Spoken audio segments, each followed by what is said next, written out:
नमस्कार भाई और बहनों, मैं चिराग मोदी एस्ट्रो विचार चैनल पे आप सबका स्वागत करता हूँ।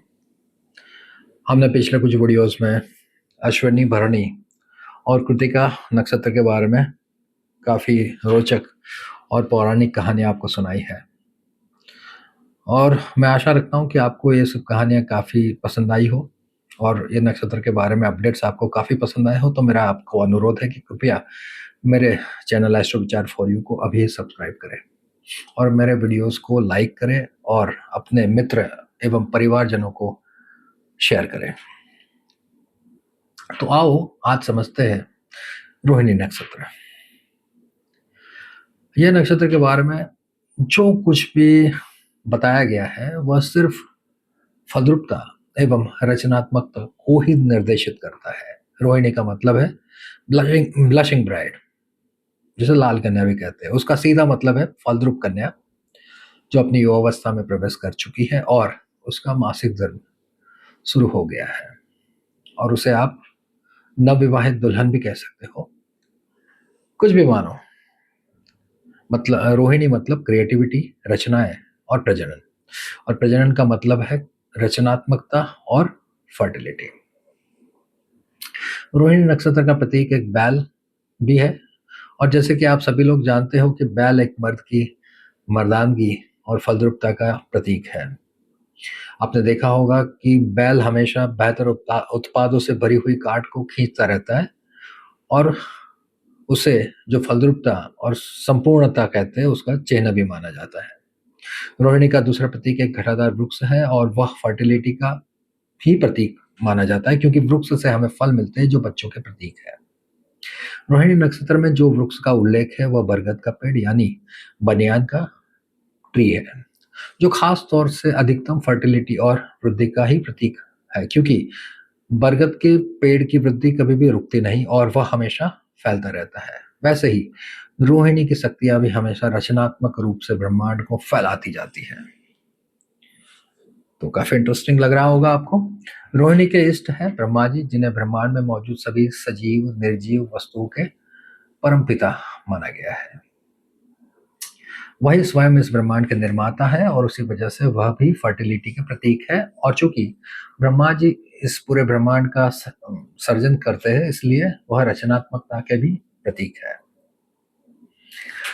इन सभी मुद्दों से यही आकलन निकलता है कि रोहिणी ही फर्टिलिटी एवं रचनात्मकता का एक सुंदर व पैशन से भरा सही मायने में प्रतीक है। तो चलो जानते हैं कि ब्रह्मा जी आखिर कौन है और कहाँ से आए हैं और क्या करते हैं, और सुनते हैं उनसे जुड़ी पौराणिक कहानियां, जिससे हम सही मायनों में जान पाएंगे कि क्या है इनकी फर्टाइल क्रिएटिव शक्तियां और क्या है हमारे रोहिणी तारे की विशेष उपलब्धियां। हिंदू धर्म में त्रिदेव मतलब कि ब्रह्मा, विष्णु और महेश्वर का खास महत्व बताया गया है और उससे पूरा विश्व जानता है कि, और पूरा भारतवर्ष भी मानता है कि पूरा ब्रह्मांड मुख्यतः तीन शक्तियों से बना है और यह तीन शक्तियां हैं सत्व, रजस और तमस। सत्व का मतलब है स्पष्टता, प्रकाश, संतुलन, धर्म और शांति। रजस का मतलब है लाल रंग, शिद्दत, चाहत, पैशन, जुनून और कार्य। और तमस का मतलब है छाया, अंधेरा, गुस्सा, स्थिरता और निद्रा। और यही तीन शक्तियां पूरे ब्रह्मांड की सभी जरूरी घटनाओं को आकार देती है, जैसे कि उसे बनाए रखना, नया सर्जन करना और उसका संहार करना। सबसे शक्तिशाली ऊर्जा इन तीन शक्तियों का नियंत्रण करती है। महाविष्णु जी सभी चीजें एवं जीवों को अपने स्पष्ट आदेशों से चलाए रखते हैं, बनाए रखते हैं, इसलिए उन्हें सत्व शक्ति कहा गया है। ब्रह्मा जी अपनी शिद्दत और रचनात्मक शक्तियों से हमेशा नया नया सर्जन करते रहते हैं, इसलिए वह रजस शक्ति है। और शिव जी उनके गुस्से और अपनी छाया भरी शक्तियों से इन बनाई गई चीजें एवं जीवों का संहार करते हैं, इसीलिए इन्हें तमस शक्ति कहते हैं। ब्रह्मा जी रजस तत्वों का निर्माण करने वाली शक्ति है, इसलिए वह लाल तारे, रेड नक्षत्र कॉन्स्टलेशन रोहिणी के इष्ट देव है। रोहिणी एक रजस तारा है जो प्रतीक है फर्टिलिटी का, शिद्दत का, निर्माण का, प्रेरणा का और सभी प्रकार की रचनात्मक शक्तियों का। पौराणिक कथाओं से हमें ब्रह्मा जी की उत्पत्ति से जुड़े रहस्यों का एक अलग ही दृष्टिकोण मिलता है, और यह समझने की परिपक्वता भी मिलती है कि जिस ब्रह्मांड में हम रहते हैं, आखिर वह है क्या, कैसे बना, किसने बनाया, हम सब लोग कहाँ से आए और क्यों आए, हमारा क्या कर्तव्य है, हमें करने के आदेश मिले हुए हैं, इत्यादि। बेहद रोचक रहेगा। यह मैंने मनुस्मृति के पहले चैप्टर से लिया है और वामन पुराण के 43वें 43rd चैप्टर में, जहाँ पे समुद्र में जो तैरते हुए अंडों का दृष्टांत दिया है वो लिया है। वेदांत सूत्रों ने यही कहानी को एक अलग फिलोसॉफिकल आयाम दिया है जो मैंने पेश किया है। ब्रह्म संहिता में काफी काफी माहिती दी है और आखिर में भागवत पुराण में ये सभी डिटेल्स को पुख्ता किया है, और यह सब का गहन अध्ययन करने के बाद मैंने इसे आप सबको पेश किया है, काफी मेहनत के बाद। तो कृपया लाइक करिएगा। तो अभी मैं आप सबको ब्रह्मांड की उत्पत्ति की एक पौराणिक कहानी सुनाता हूं। जब कुछ भी नहीं था, तब था एक सन्नाटा जिसमें एक चेतना थी। वह चेतना अंदरूनी खुशियां और आनंद से एकदम भरी हुई थी। और जैसे कि आप जानते हो कि आनंद कभी भी एक जगह, एक माप और एक आकार में रुकता नहीं, क्योंकि वह स्थिर नहीं है, उसका हमेशा विस्तार बढ़ता जाता है। और ये विस्तारवाद उस चेतना का प्रमुख टास्क है, और ये चेतना खास तौर पे वो शक्ति है जो इस ब्रह्मांड का विस्तार करती रहती है।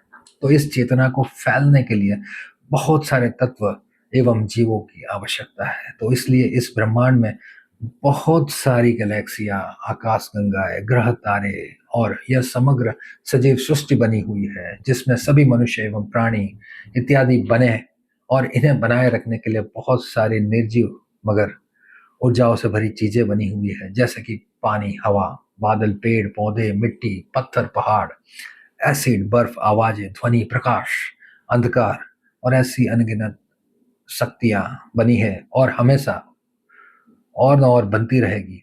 तो इन सबको शामिल करके इस ब्रह्मांड में अधिकता मतलब प्लुरालिटी बनी हुई है, और इस प्लुरालिटी मतलब है कि पूरा निर्मित संसार जो मूल अंदरूनी एककी सिंगुलर शक्ति या ऊर्जा से ही कनेक्टेड है। मतलब ये सब प्लुरालिटी आखिर एक सिंगुलर ऊर्जा श्री महाविष्णु जी की ही चेतना है, क्योंकि आनंद कभी अकेलेपन में नहीं बढ़ता। इसलिए असंख्य लोग, शक्तियां एवं ग्रह तारे या वस्तुओं, यानी ये सब पूरा निर्मित संसार, ये मूल एकाकी चेतना मतलब महाविष्णु के इर्द गिर्द घूमते रहते हैं।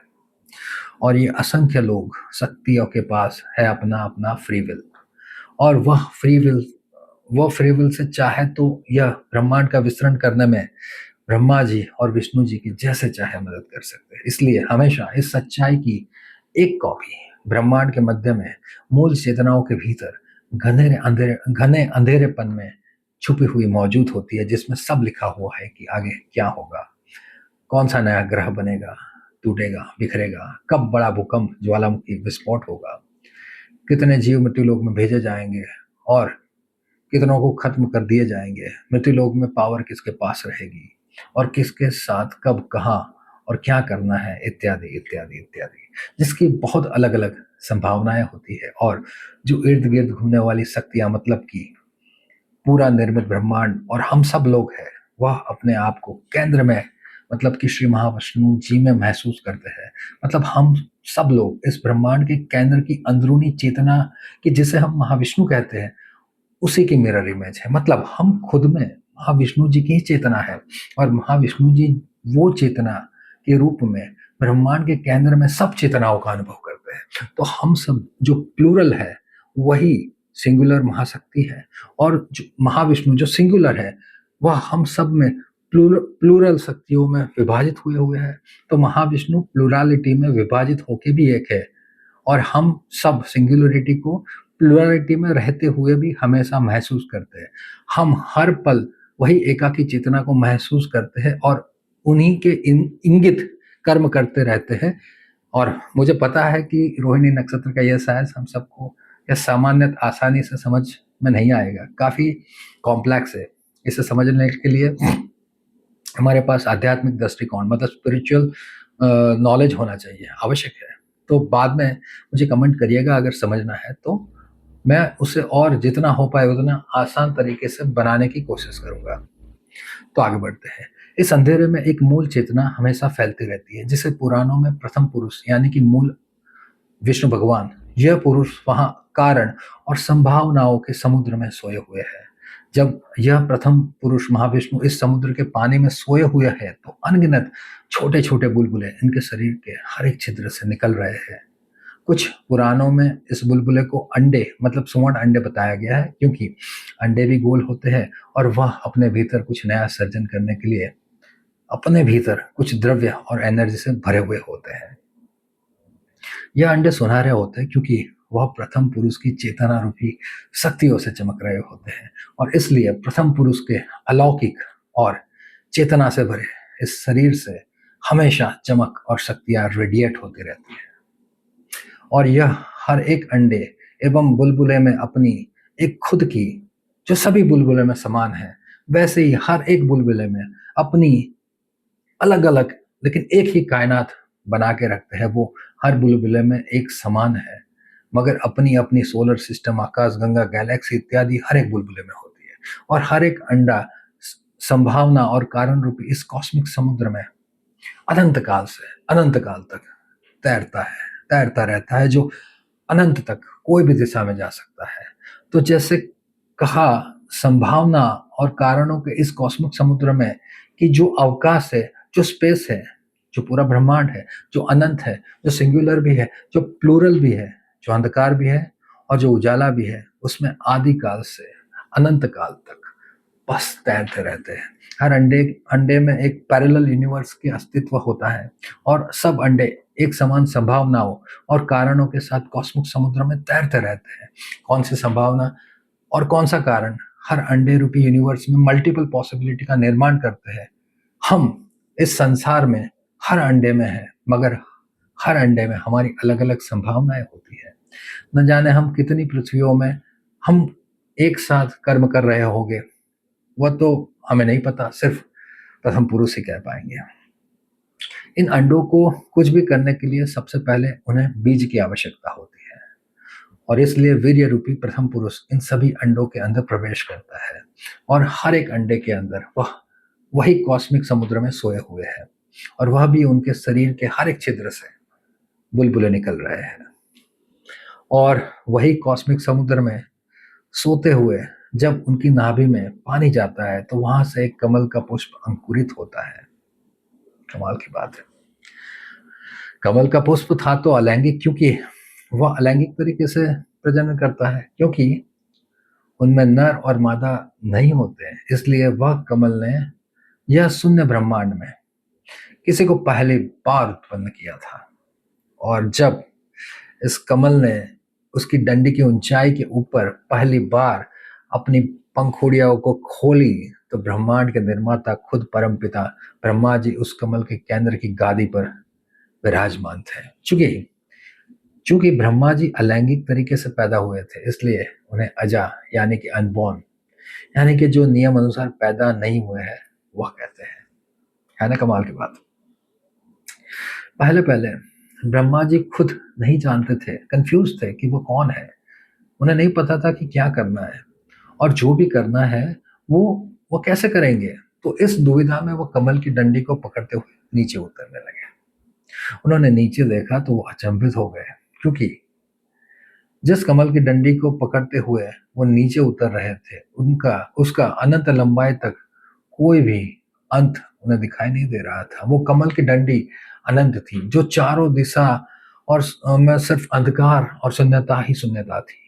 उन्होंने ऊपर नीचे चारों दिशा में देखा, तो उनके 5 सर हुए, उत्तर, दक्षिण, पूर्व, पश्चिम और ऊपर। कहा जाता है कि शिवजी ने उसमें से एक सर को काट दिया।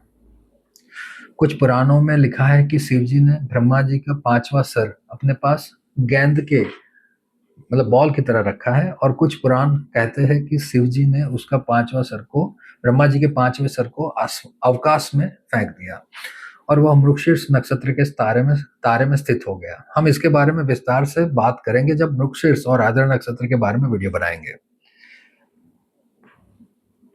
ब्रह्मा जी नीचे उतर रहे थे, मगर उन्हें पता नहीं था कि उन्हें क्या करना है, और क्यों यहाँ पे वो है। तो उसके बाद पुरुष ने उनकी डर को देखा तो पुरुष ने एक ही शब्द बोला जो ब्रह्मा जी को पूरे ब्रह्मांड में रिवर्बोरेट होते हुए सुनाई दिया, तप, यानी कि स्थिर हो जाए, शांत हो जाइए, खुद को नियंत्रित करिए, विनय रखिए, बाद में आपको सब कुछ समझ में आ जाएगा। ये प्रथम पुरुष ने ब्रह्मा जी के लिए आदेश दिया था। ब्रह्मा जी ने स्थिरता और खुद पे नियंत्रण पाने की कोशिश करी और इसके परिणाम स्वरूप उनका मस्तिष्क अवकाश से आने वाली तरंगों को पकड़ने लगा और प्रथम पुरुष महाविष्णु के मस्तिष्क की ब्रॉडकास्टिंग की फ्रीक्वेंसी से ब्रह्मा जी की मस्तिष्क की फ्रीक्वेंसी जुड़ गई और दोनों वार्तालाप मन ही मन में करने लगे और उसी ट्रांसमिशन में उन्हें वह सब कुछ इंफॉर्मेशन मिल गई जो उन्हें चाहिए थी। उन्हें तो पूरा ब्लूप्रिंट मिल गया कि जिसमें बताया गया था कि कैसे अंडों के अंदर ब्रह्मांड की उत्पत्ति के लिए जो एनर्जी संचित है उससे कैसे इकट्ठा करके आगे क्या रचना करनी है। उन्हें समग्र ब्रह्मांड, आकाश गंगा, विश्व, तारे, ग्रह, मृत्युलोक, जीवन, आग, पानी, हवा, आवाज, आकाश इत्यादि सब कुछ बनाना था। ब्रह्मा जी के पहले यह कुछ भी नहीं था। नहीं थे अणु, नहीं थे परमाणु या नहीं थी कोई भी प्रकार की ऊर्जाएं। थी तो सिर्फ शून्यता जो बना रहा था संपूर्ण शून्यावकाश। आज जो कुछ भी यह समस्त ब्रह्मांड में उपस्थित है वह सब कुछ ब्रह्मा जी की ही रचना है या तो उनकी रचनाओं की रचनाएं है। ब्रह्मा जी यहाँ सबसे पहले पैदा हुए थे, उसके बाद ही सब कुछ ब्रह्मा जी ने ही बनाया या तो ब्रह्मा जी की बनाई हुई रचनाओं ने बनाया। इसलिए ब्रह्मा जी ने जो अंडों से पैदा किया वही बना ब्रह्मांड। यहाँ थोड़ा रुक जाओ और सोचो कितने महान है हमारे परमपिता ब्रह्मा जी। और आपको इस अंडों का भी रहस्य आप समझ में आया होगा और ऐसे असंख्य अनगिनत अंडों के अंदर ऐसी असंख्य अनगिनत रचनाएं हैं जो ब्रह्मा जी का निर्माण है। इसीलिए हर एक अंडा एक एक ब्रह्मांड है। कितने विराट है यह सब और इसके आगे कितने तुच्छ महसूस कर रहे हैं हम सब। इसलिए ब्रह्मा जी को दुनिया का प्रजापति यानी कि समस्त ब्रह्मांड का पिता के नाम से मानते हैं। बाद में ब्रह्मा जी ने बहुत सारे दूसरे प्रजापति का निर्माण किया और उन्हें दुनिया की पॉपुलेशन बढ़ाने का आदेश भी दिया। मगर जब प्रजापति एक ही शब्द का प्रयोग किसी भी पुराण में हो रहा हो तो वो प्रयोग सिर्फ ब्रह्मा जी के लिए ही होता है। ब्रह्मा जी ने बहुत कुछ निर्माण किया सिर्फ अपने विचार और अपनी सोच से। उन्हें कुछ भी पैदा करने के लिए कन्वेंशनल प्रजनन की जरूरत नहीं है। इसलिए अब हम समझ सकते हैं कि उनका रोहिणी नक्षत्र भी काफी कल्पनाशील, इमेजिनेटिव और क्रिएटिव विचारों वाला होगा। ब्रह्मा जी अपनी इच्छा मात्र से ही सब कुछ क्रिएट करते हैं। इसलिए हमें ये जानना चाहिए कि रोहिणी नक्षत्र के पास बहुत शक्तिशाली क्रिएटिविटी, प्रजनन और रोमांटिक पावर है।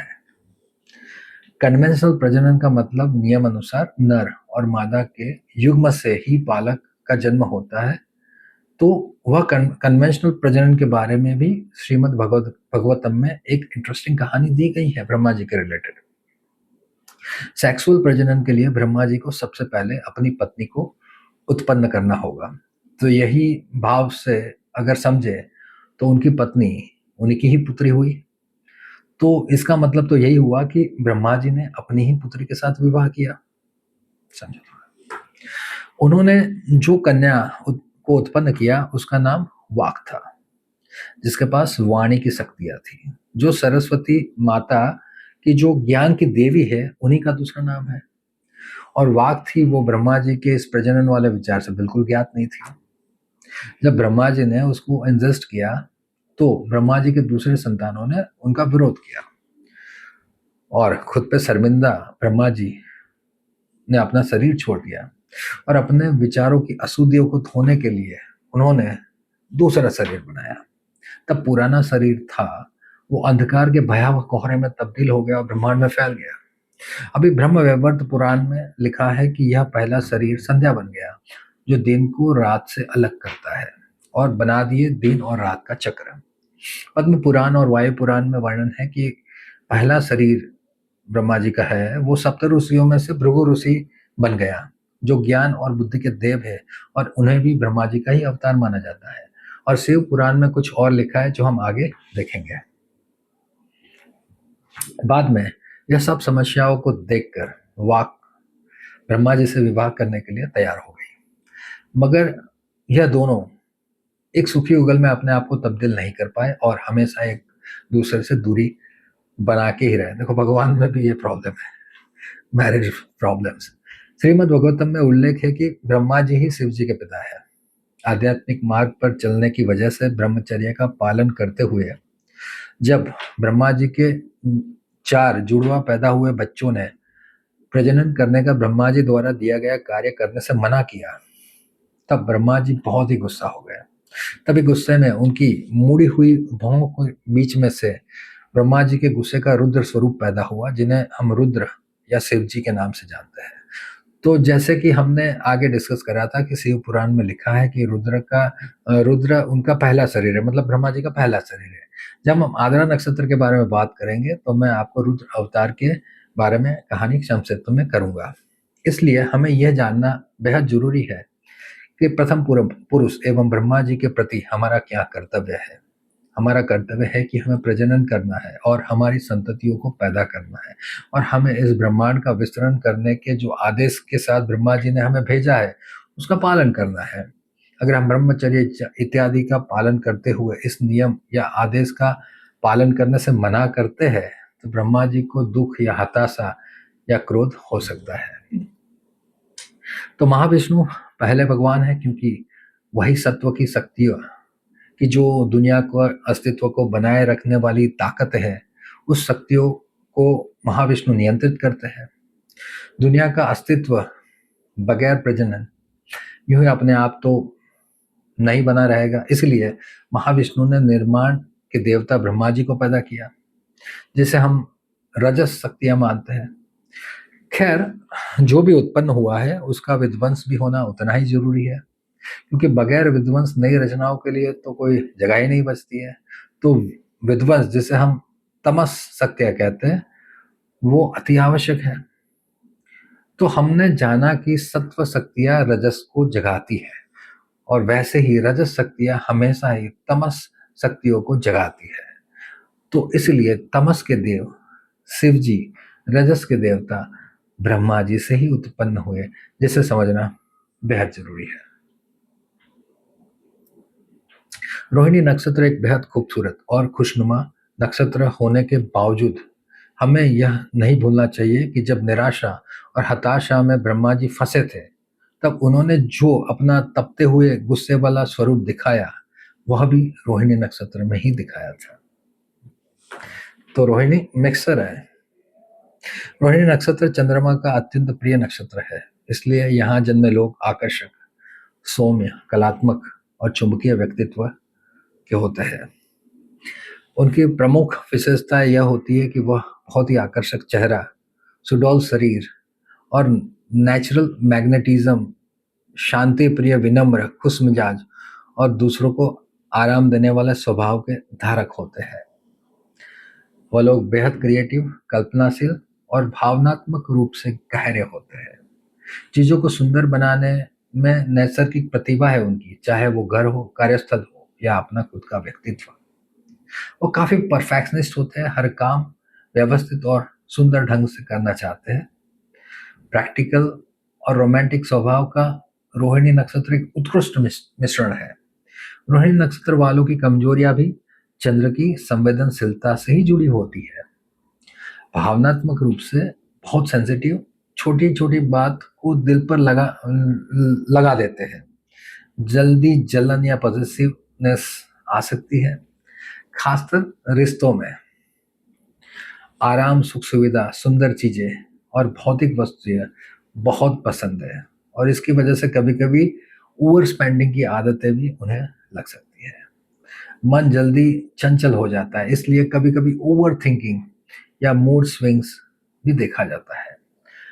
रोहिणी कभी आलोचना बर्दाश्त नहीं कर पाते, तुरंत ही डिमोटिवेटेड हो जाते हैं और रिश्तों में ज्यादा अपेक्षा रखने की उनकी खास प्रवृत्ति रहती है।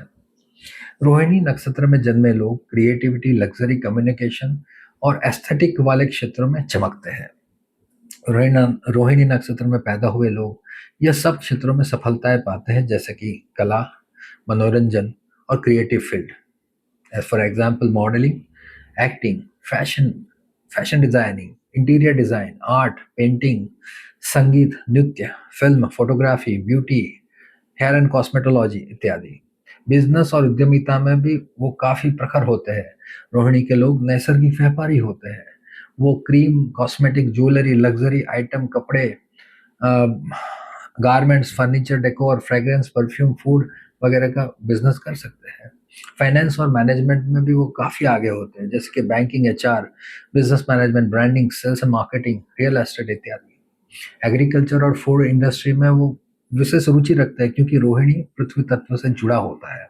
तो कृषि, खाद्य उद्योग, डेयरी प्रोडक्ट्स, ऑर्गेनिक प्रोडक्ट्स, फल सब्जी का व्यवसाय, प्लांटेशन या गार्डनिंग संबंधित कार्य, मेडिकल और हीलिंग फील्ड, पोषण, nutrition, dietitian, Ayurveda, herbal therapy, psychology, yoga, reiki इत्यादि में भी वो काफ़ी पारंगत होते हैं।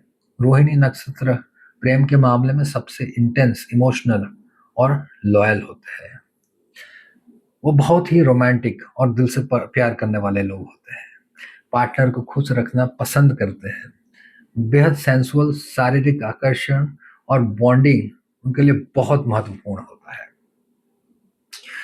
गहरा लगाव और समर्पण कभी-कभी ज़रूरत से ज़्यादा हो जाता है, और रिश्ते में स्टेबिलिटी, लॉयल्टी और कंसिस्टेंसी रोहिणी लोग हमेशा चाहते हैं। सुंदरता, साज-सज्जा और अच्छे कपड़े पहनने वाले पार्टनर्स उन्हें बहुत पसंद है। अगर पार्टनर्स ध्यान ना दे तो पॉसेसिव हो जाते हैं। ज़्यादा भावुक होने की वजह से हर्ट जल्दी हो जाते हैं और पार्टनर से हाई एक्सपेक्टेशंस रखते हैं, जो हर बार पूरी नहीं होती। कभी-कभी जेलसी महसूस करते हैं। रिलेशनशिप में परफेक्शंस चाहते हैं, और परफेक्शंस में रिलेशनशिप। ये लोग जीवन में सुख, समृद्धि, कला, प्यार और सुंदर चीज़ों से जुड़े रहते हैं, और अपने आकर्षक व्यक्तित्व के से ये लोग आसानी से लोगों को प्रभावित कर लेते हैं। मेहनत, रचनात्मकता और स्थिरता के बल बल पर ये लोग वित्तीय रूप से बहुत सफल होते हैं, मतलब बहुत धनवान बन सकते हैं। प्रेम और भावनाओं में गहराई और रिश्तों को जिंदगी में सबसे ज़्यादा प्राथमिकता देने वाले लोग होते हैं। तो हमने यहाँ पे रोहिणी नक्षत्र के बारे में इन डिटेल्स सभी आयामों को आपके सामने संक्षिप्तता से पेश किया है। उसके लिए मैंने बहुत मेहनत करी है भाई, और बहुत मेहनत करी है। तो कृपया मेरे मेहनत को ध्यान में रखते हुए, और अगर आपको इस वीडियो पसंद आया हो तो इस वीडियो को लाइक करें और अपने मित्रों एवं परिवारजनों से मेरे वीडियो को शेयर करें, और मेरी चैनल एस्ट्रो विचार यू फॉर यू को अभी सब्सक्राइब करें। तो खूब खूब धन्यवाद। जय श्री कृष्ण। ओम नमः शिवाय।